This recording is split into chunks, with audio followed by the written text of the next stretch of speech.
রাজ্যে বিনিয়োগ বাড়াচ্ছে ফ্লিপকার্ট। মুখ্যমন্ত্রীর সঙ্গে ফ্লিপকার্টের সিইওর বৈঠক। ওয়্যারহাউস তৈরি সহ একাধিক বিষয় নিয়ে আলোচনা হয়েছে বলে সূত্রের খবর। রাজ্যের জন্য নিঃসন্দেহে বড় খবর, ভালো খবর। রাজ্যে বিনিয়োগ বাড়াচ্ছে ফ্লিপকার্ট। মুখ্যমন্ত্রীর সঙ্গে ফ্লিপকার্টের সিইওর বৈঠক হয়েছে। ওয়্যারহাউস তৈরি সহ একাধিক বিষয় নিয়ে আলোচনা হয়েছে বলে সূত্রের খবর। আরও জানাবে সোমরাজ রয়েছে আমার সঙ্গে। সোমরাজ, এই আলোচনা ঠিক কতদূর এগোলো? আজ কি আলোচনা হলো? দেখো, রাজ্যের জন্য নিঃসন্দেহে সুখবর। তার কারণ ই কমার্স নিয়ে রাজ্যে বিনিয়োগের পরিমাণ বাড়তে চলেছে।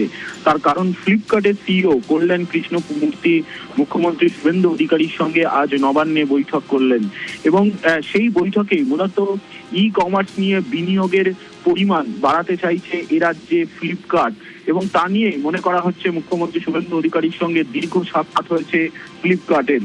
শুধু তাই নয়, তুমি জানো এই রাজ্যে বেশ কিছু বিনিয়োগ রয়েছে ফ্লিপকার্টের এবং সেই বিনিয়োগের পরিমাণ আরো বাড়াতে চাইছে। বিশেষ করে ওয়্যার হাউস তৈরি সহ বিভিন্ন বিষয় নিয়েই আলোচনা হয়েছে আজ ফ্লিপকার্টের সিইওর সঙ্গে মুখ্যমন্ত্রী শুভেন্দু অধিকারীর বলে নবান্ন সূত্রে খবর।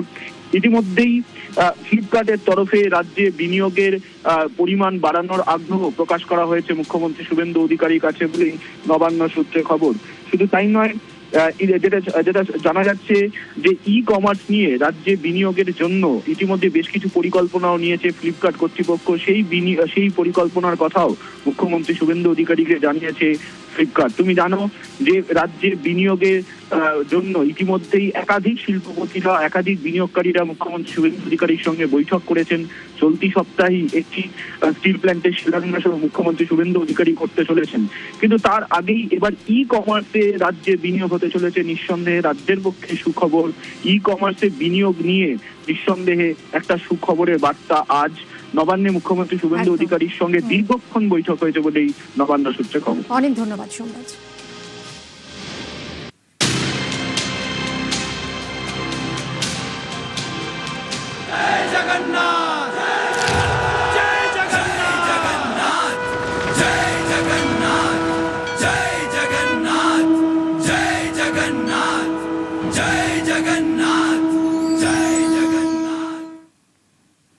আর মাত্রই কয়েক ঘন্টা, রাত পোহালেই রথযাত্রা। পুরী থেকে শুরু করে আমাদের এই রাজ্যের বিভিন্ন জায়গা, ইস্কন, মাহেশ, সর্বত্রই এখন শেষ তুলির টান। একেবারে চূড়ান্ত ব্যস্ততা চলছে। আর এবার তো রাজ্য সরকার পাশে দাঁড়িয়েছে, ফলে উৎসাহিত বিভিন্ন রথযাত্রা কমিটি এবং মেলা কমিটিগুলো। এই মুহূর্তের প্রিপারেশন ঠিক কেমন চলছে রাজ্য জুড়ে এবং পুরীতেই বা কি হচ্ছে, সব ছবি দেখাবো। মিমি রয়েছে আপনার সঙ্গে, আর আমার সঙ্গে থাকবেন আমার সহকর্মীরা। শুরুতে আসুন আমরা মহিষা দলে চলে যাই। রথে মহিষা দলে একেবারে উৎসব। রথতলা থেকে গুন্ডিচা বাটি মাসির বাড়ি পর্যন্ত এই পুরো রাস্তাটায় গঙ্গা জল ছড়িয়ে শুদ্ধিকরণ করা হয়। রথের আগের দিন বিশেষ পুজো পাঠেরও আয়োজন।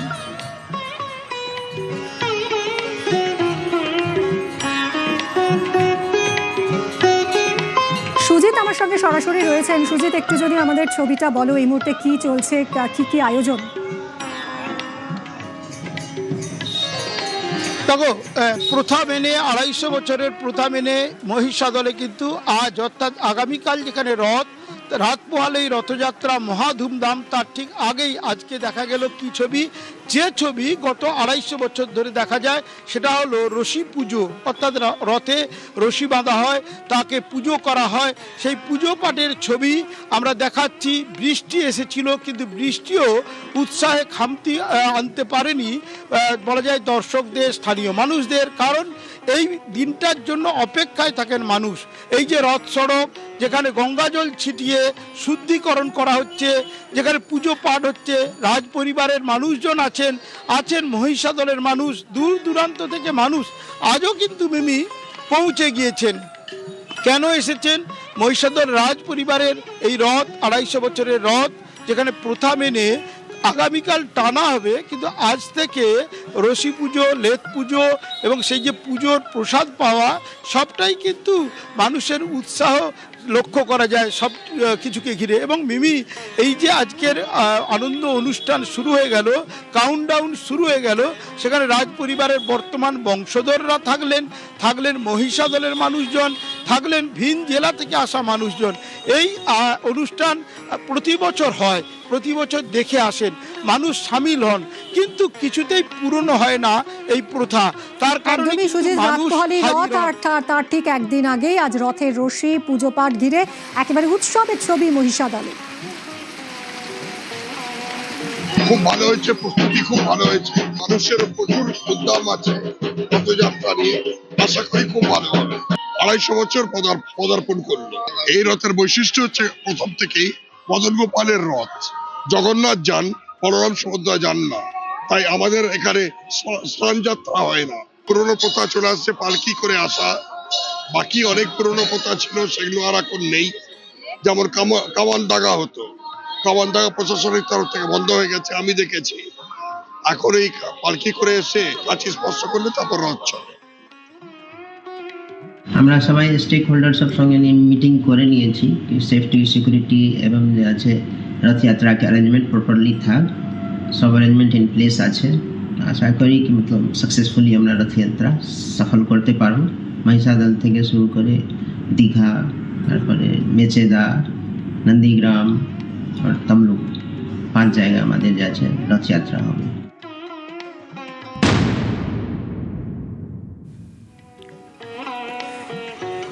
খিচুড়ি, অন্ন, পায়েস, এই 3 নিয়ে মাহেশ।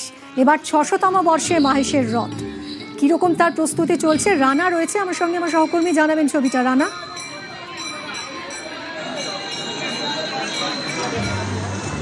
হ্যাঁ মিমি, দেখো পুরীর রথের পরেই কিন্তু মাহেশের রথের একটা ঐতিহ্য রয়েছে। এই সময় গতকাল থেকে আজ এই তোমার 2 দিন চলছে প্রভু জগন্নাথ দেবের হচ্ছে নবযৌবন উৎসব। ফলে গতকাল যেমন যে ভিড় লক্ষ্য করা গেছে, আজকে আরও ভিড় রয়েছে। সকাল থেকে যেমন পুজো চলছে, এখন বাজে রাত্রির 8টা, এখনও কিন্তু বহু যারা ভক্ত, যারা পুণ্যার্থী, তারা কিন্তু আসছেন, তারা জগন্নাথ দেবকে তারা দর্শন করছেন। ভেতরে পুজো চলছে। ইতিমধ্যে তোমাকে জানিয়ে রাখি যে যেন এবছর তো মনে হচ্ছে একটা আলাদা মাত্রা পেয়েছে এই মাহেশের রথকে ঘিরে। তার কারণ রাজ্য সরকারের যেহেতু 5 লক্ষ টাকা একটা অনুদান যেমন রয়েছে, তার পাশাপাশি যেভাবে মাহেশ মন্দিরকে আলো দিয়ে সাজানো হয়েছে, রথে তোমার রঙের প্রলেপ পড়েছে, ফলে প্রচুর মানুষজন তারা কিন্তু আসছে এই শ্রীরামপুর মাহেশে প্রভু জগন্নাথ দেবকে দর্শন করার জন্য। পাশেই বসেছে তোমার মেলা, যে স্নানপিড়ি মাঠ, সেখানে তোমার মেলা বসেছে। মন্দিরের ভেতরে সাংস্কৃতিক মঞ্চে চলছে বিভিন্ন ঠাকুরের যে সমস্ত অনুষ্ঠানে নাচ গানের সব পাঠ হচ্ছে। পাশাপাশি যেটা সবচেয়ে বড় আশ্চর্য, যে এই যে মাহেশের একটা যে ঐতিহ্য, সেই ঐতিহ্যটা কিন্তু ক্ষুণ্ণ যেন না হয়, সেই জন্য কিন্তু প্রচুর পুলিশ প্রশাসন ও বিভিন্ন রাস্তার মোড়ে মোড়ে ইতিমধ্যেই মোতায়েন করা হয়েছে। শুধু রাত পুরোলেই ঐতিহ্যবাহী মাহেশের রথযাত্রাকে কেন্দ্র করে বহু মানুষের সমাগম হয়, তাই প্রশাসনও একেবারে প্রস্তুত যাতে কোনো রকম অসুবিধায় পড়তে না হয় পুণ্যার্থীদের। এবারে আমাদের শুভ নবযৌবন উৎসব রথযাত্রা 630 বছরে পদার্পণ করলো। উনি সোনার বেশে অলঙ্কিত হয়েছেন। এই 15 দিন রুদ্রে থাকার পর উনি আজকে দেখা দিলেন। কালকে আমাদের রথযাত্রা উৎসব, 630 বছরের রথযাত্রা। প্রথম ঠিক 8টার সময় খেয়ে উনি আমাদের সেবা করে উনি বাইরে বেরোবেন, সব ভক্তদের উনি দর্শন দেবেন। জমজমাট দীঘার রথযাত্রা। দীঘায় জগন্নাথ দর্শনের আগে ভিড়। কাল রথের দড়িতে টান দেবেন শিশির অধিকারীও। পঙ্কজ রয়েছেন সঙ্গে, আরো ডিটেলে জানাবেন। পঙ্কজ, এই মুহূর্তে ছবিটা যদি একটু তুলে ধরো।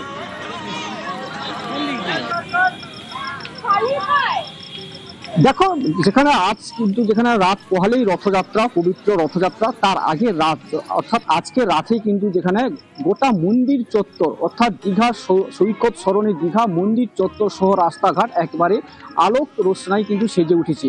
একেবারে ভক্তবৃন্দ সহ স্থানীয় মানুষজনও ভিড় জমেছে, কারণ যেখানে জগন্নাথ আজকেই কিন্তু দর্শন করতে পারবে। জগন্নাথ, বলভদ্র, সুভদ্রাকে সমস্ত পর্যটক, সমস্ত দর্শক আজকেই কিন্তু তারা দর্শন করতে পারছে। কারণ হচ্ছে যেখানে স্নানযাত্রার পর থেকে কিন্তু জগন্নাথ, বলরাম যেখানে তারা কিন্তু শয়িত অবস্থায় ছিলেন, সেক্ষেত্রে আজকেই যে ক্ষেত্রে তারা বেরিয়েছেন মন্দিরে নবযৌবন অবস্থায়, সেক্ষেত্রে তাদেরকে দর্শন করা সহ এলাকায় যে সমস্ত দর্শনার্থীরা আসছে গোটা মন্দির এলাকায় তোমাকে দেখানোর চেষ্টা করব। এখানে যে দর্শনার্থীরা রয়েছে সবাই কিন্তু মন্দির চত্বরে কেউ বসে আছে বা কেউ দাঁড়িয়ে রয়েছে। পুরো মন্দির চত্বর যেখানে লোকারণ্য, যেখানে ভক্তবৃন্দরাও ভিড় জমেছে, সরাসরি একজন ভক্তবৃন্দরা বসে আছে। এখানে আমি কথা বলবো। কোথা থেকে এসছেন আপনারা? আমরা এসেছি দুর্গাপুর থেকে। দুর্গাপুর থেকে এসছেন। এই যে দীঘার জগন্নাথ মন্দির রোড দেখতে আজ থেকে চলে এসছেন, কেমন লাগছে? খুব সুন্দর, খুব সুন্দর, খুব ভালো লেগেছে। মন্দির তো দেখলেন, ঠাকুর দেখলেন, কালকে কি কি প্ল্যান রেখেছেন রথে?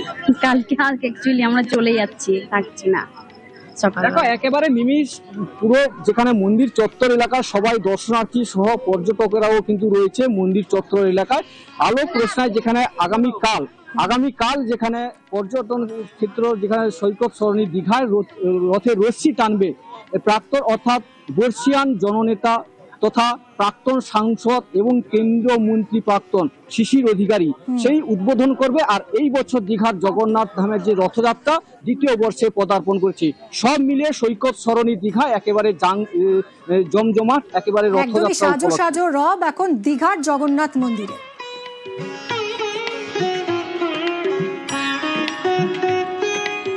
কালকে রথযাত্রা, আজ সকাল থেকেই ভক্তরা দেখছেন কি ডিফারেন্ট আমরা যে প্রস্তুতি নিচ্ছি। রথ 3টে একদম রেডি হয়ে গেছে, ক্যানোপি লাগানো হয়ে গেছে, দড়ি বাঁধানো হয়ে গেছে। কালকে সকাল 10:30টার সময় ভগবানকে এক একজন করে আমরা বার করব। আপনারা জানেন কি পুরী থেকে আমরা স্পেশাল ভগবানের মুকুট, ফুলের মুকুট নিয়ে আসা হয়েছে, ওটা পরিয়ে ভগবানকে বসানো হবে।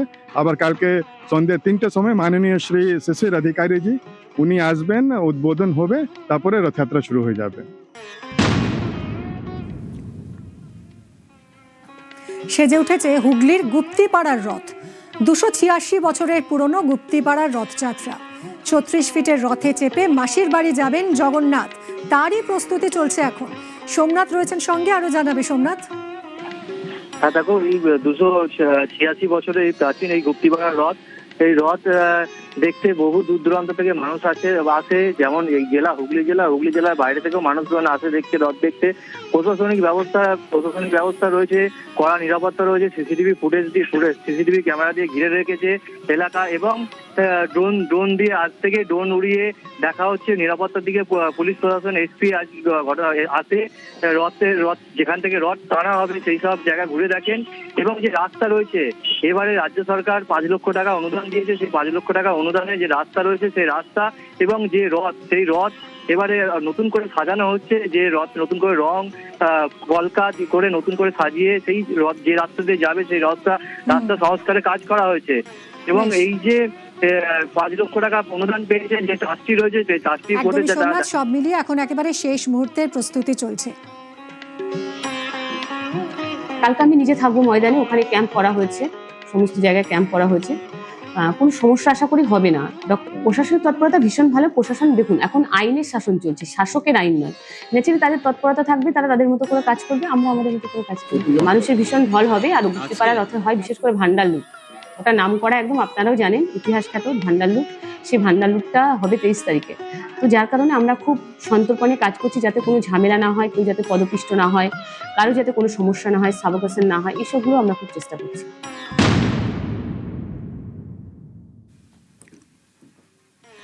চন্দননগরেও জাঁকজমক রথযাত্রা। 250 বছরে পড়ল লক্ষ্মীগঞ্জের রথ। 60 টনের রথে চেপেই মাসির বাড়ি যাবেন জগন্নাথ। সোমনাথ রয়েছেন, আরো জানাবেন সোমনাথ, কিভাবে সেজে উঠেছে এখানকার রথ? যে আলোর শহরে বিভিন্ন দূর দূরান্ত কিন্তু মানুষ আসে এই চন্দননগরের রথ, ঐতিহ্যীয় রথ দেখার জন্য। লক্ষ্মীগঞ্জ বাজারে সকাল 10টা থেকে রথের দড়ি টান পড়বে এবং সকাল 10টা দড়ি টান পড়ার পর যে যেমন চন্দননগরের বাসিন্দারা, যেমন এলাকাবাসীরা রয়েছে, তারা যেমন রথের সামনে আসে এবং দূর দূরান্ত থেকে তারা মানুষের আসে এই রথ দেখার জন্য। এবং 2টো থেকে আবার প্রথম 10 যখন রথের প্রথম দড়ি টানা হবে, এলাকার বিধায়ক থাকবে এবং এই রথ এলাকার 5 লক্ষ টাকা বিধায়কের হাত দিয়ে 5 লক্ষ টাকা অনুদান দেওয়া হয়েছে। চন্দননগরের রথের যেসব সমস্যা ছিল, যেহেতু লোহার রথ, যেসব সমস্যা ছিল সেই সব সমস্যা রথের সেগুলো সংস্কার হয়েছে এবং আজকে রথ নতুন করে সেজে উঠেছে। আগামী দিন সকালবেলা রথযাত্রা, সেই রথযাত্রা দূর দূরান্ত থেকে মানুষ আসবে এবং প্রশাসনের চন্দ্রনগর পুলিশ প্রশাসন নজর রেখেছে যে আগামী দিন রথ, সেই রথের উপলক্ষে পুলিশ প্রশাসন যেমন তেমন এলাকার বিধায়ক, বিজেপি যারা কর্মীরা রয়েছে তারাও উদ্যোগ নিয়ে এলাকা টহল দেখছে। অনেক ধন্যবাদ।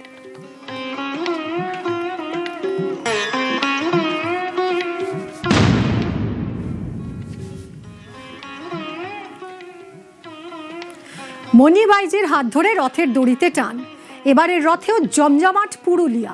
115 বছর ধরে চলে আসছে চকবাজারের রথযাত্রা। গোবিন্দজিউ মন্দির থেকে রথতলায় যাবে জগন্নাথের রথ। 22 ফিট রথে করে মাসির বাড়ি পাড়ি দেবেন জগন্নাথ, বলরাম, সুভদ্রা। ইন্দ্রজিৎ রয়েছে সঙ্গে, জানবো ইন্দ্রজিৎ একটু প্রস্তুতির ছবিটা যদি একটু বলো আমাদের। দেখো 115 বছর ধরে চলছে এই রথ এবং এই রথের সূচনা করেছিলেন মণিবাই এবং কাশীপুর রাজার বাড়ির বাইজি মণিবাইজি। সেই মণিবাইজির হাত ধরেই রথ শুরু হয় এবং তিনি সেখানে একটি মন্দির করেন এবং সেই মন্দিরের পর থেকে তার চিন্তা ভাবনা হয় যে রথ চলবে এবং সেই মতো একেবারে বাঁকুড়ার শিল্পীদের নিয়ে এসে একেবারে পিতলে তৈরি হয় রথ সেই পথ চলা শুরু এবং সেই রথ এখনো চলছে এবং সেই রথকে কেন্দ্র করে ইতিমধ্যেই জেলা জুড়ে একটা ধারা নিয়েছে। বিশেষ করে পুরুলিয়া শহরে মণিবাইজি রথ, সেই রথ দেখতে বহু মানুষ সেখানে আসবে আগামীকাল এবং সেই রথ একেবারেই রথযাত্রাকে কেন্দ্র করে একেবারে উৎসবের চেহারা নেয় প্রতি বছর। এবছরও সেই একই ছবি দেখা যাচ্ছে। ধন্যবাদ ইন্দ্রজিৎ। গোপীবল্লভপুরের রথও সেজে উঠেছে। গোপীবল্লভপুর বাংলার দ্বিতীয় পুরনো রথযাত্রা। রাজুর সঙ্গে কথা বলবো। রাজু, এখানকার রথযাত্রার বৈশিষ্ট্য কি? কথা বলবো আবারও রাজুর সঙ্গে। গোপীবল্লভপুরের রথযাত্রার ছবি দেখাবো আপনাদের, প্রস্তুতির ছবি দেখাবো। গোপীবল্লভপুর বাংলার দ্বিতীয় পুরনো রথযাত্রা। 406 বছর ধরে চলে এখানকার রথ। ঝাড়খণ্ড, ওড়িশা থেকে পুণ্যার্থীদের ভিড় হয় রথযাত্রায়।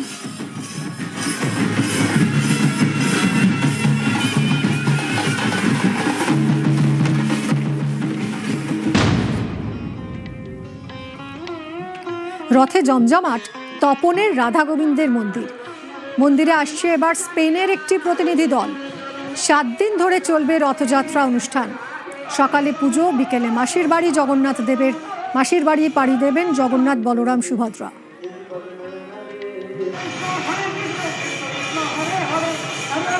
রথে জমজমাট তপনের রাধা গোবিন্দের মন্দির এবং এই রথযাত্রাকে কেন্দ্র করে বসে মেলা। রথযাত্রা শেষ মুহূর্তের প্রস্তুতিতে ব্যস্ত এখন তপনের রাধা গোবিন্দ মন্দির। অনুপ সান্যাল রয়েছে আমার সঙ্গে, আরো জানবো আমাদের প্রতিনিধির থেকে। অনুপ, এবছর রাধা গোবিন্দ মন্দিরে স্পেনের একটি প্রতিনিধি দলও আসছে, কি বিশেষ কি থাকছে এবার? হ্যাঁ দেখো, যেটা তপন রাধা গোবিন্দ মন্দিরের তরফ থেকে যেটা জানা গেছে যে এই বছর তাদের এই যে বিশেষ রথ উৎসব, সেই উৎসবে স্পেনের একটি প্রতিনিধি দল আছে। তারা যেটা জানাচ্ছে যে এই দল দেখবে যে এই প্রত্যন্ত এলাকায়, গ্রামীণ এলাকায় এত বড় মন্দির এবং সেখানে এত মানুষের সমাগম হয় যে এটাকে কোনো রেকর্ডে তোলা যায় কিনা, ওয়ার্ল্ড রেকর্ডে আনা যায় কিনা, সেই নিরিখেই কিন্তু এই প্রতিনিধি দল আসছে বলেই কিন্তু মন্দির কর্তৃপক্ষের তরফ থেকে জানা গেছে। ধন্যবাদ অনুপ।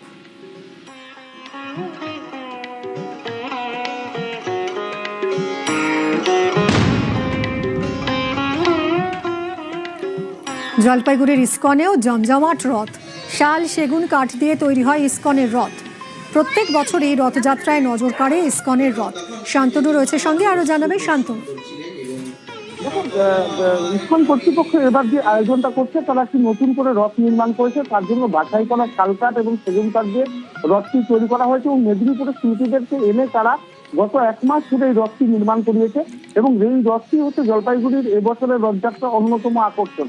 ইতিমধ্যে কিন্তু এই মন্দির কমিটি এবং ইস্কন কমিটিকে কিন্তু রাজ্য সরকারের তরফে 5 লক্ষ টাকা রথযাত্রার জন্য আর্থিক সাহায্য করা হয়েছে এবং তার ফলে আরো বেশি বর্ণাঢ্য হচ্ছে অনুষ্ঠান এবং অনুষ্ঠান যেটা আগামীকাল সকাল থেকে কিন্তু অনুষ্ঠান শুরু হচ্ছে এবং দুপুরের পরবর্তীতে কিন্তু রথযাত্রা শুরু হবে। জলপাইগুড়ির একটি বিশেষ কিছু এলাকা ধরেই এই রথযাত্রা করবে, তার জন্য প্রশাসনিকভাবে সমস্ত রকম ব্যবস্থা ইতিমধ্যে করে ফেলা হয়েছে এবং কাল সকাল থেকে কিন্তু বিভিন্ন অনুষ্ঠান শুরু হয়ে আছে ইস্কন মন্দিরে। সকাল থেকে নাম সংকীর্তন থেকে শুরু করে রথযাত্রা এবং তারপরে সাংস্কৃতিক অনুষ্ঠান, আগামী 7 দিন ধরে কিন্তু অনুষ্ঠান চলবে এবং যেটা মনে করা হচ্ছে যে কয়েক লক্ষ মানুষের সমাগম হবে এই বছর ইস্কনের এই রথযাত্রায়। কারণ গত 1 বছর ধরে তারা কিন্তু এই প্রস্তুতি নিচ্ছিল রথযাত্রা, যেটা এই বছর জলপাইগুড়ির অন্যতম আকর্ষণ হতে যাচ্ছে। একদমই শান্তনু, ধন্যবাদ।